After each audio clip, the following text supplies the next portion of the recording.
যিটো ভাৰতীয় ন্যায় সংহিতা হ'ল এই ন্যায় সংহিতাত এটা ডাঙৰ ক্লজ আহিছে যিটোৰ বিষয়ে মই আপোনালোকক আগতে অনুৰোধ কৰিছিলোঁ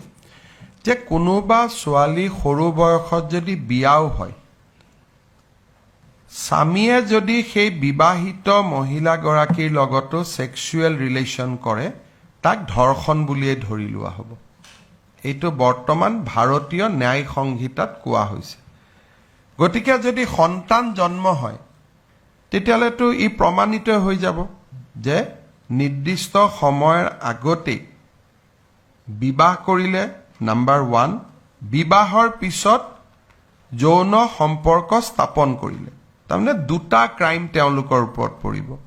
অহা নৱেম্বৰ ডিসেম্বৰ মাহত বাল্য বিবাহৰ বিৰুদ্ধে অসম আৰক্ষীয়ে আৰু এটা অভিযান চলাব কিন্তু যোৱা এটা বছৰত অসমত বিভিন্ন এনজিও আহিছে আৰু অসম চৰকাৰে বাল্য বিবাহৰ বিৰুদ্ধে লোৱা প্ৰচেষ্টা কিমান ফলপ্ৰসূ হৈছে তাক চাবৰ বাবেও যত্ন কৰিছে গোটেই কেইটা এনজিওৰ ৰিপৰ্টত এইটোৱে আহিছে যে অসমত বাল্য বিবাহ বহু পৰিমাণে বন্ধ হৈছে সেইকাৰণে মই ভাবো যে যদিও পুলিচে একচন চলাব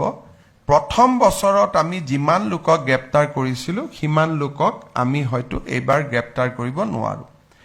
আৰু ইয়াৰ মাজত বহু কেইজন সৰু বয়সতে বিয়া কৰোৱা স্বামীক বিভিন্ন আদালতে পস্কো আইনৰ অধীনত কাৰাদণ্ড দিছে এটা সময়ত ইয়াত এটা প্ৰচাৰ হৈছিল যে উচ্চ ন্যায়ালয়ে আমাক বেয়া পাইছে আমাক কিবা সেন্সৰ কৰিছে এনেকুৱা কথা কিছুমান কোৱা হৈছিল কিন্তু তাৰ বিপৰীতে যোৱা এবছৰত আমাৰ বহু কেইখন ন্যায়ালয়ে বাল্য বিবাহৰ ক্ষেত্ৰত পুলিচৰ সপক্ষে ৰায়দান কৰি ইয়াৰ অভিযুক্তসকলক পস্কো আইনৰ অধীনত 14 বছৰলৈকেও কাৰাদণ্ড বিহিছে গতিকে মই ভাবো যে বোথ নেগেটিভ এণ্ড এফাৰ্মেটিভ দুইটা কাম ইতিবাচক পদক্ষেপো আমি লৈ আছো আৰু আইনী ব্যৱস্থাও আমি লৈ আছো আৰু তাৰ ফলত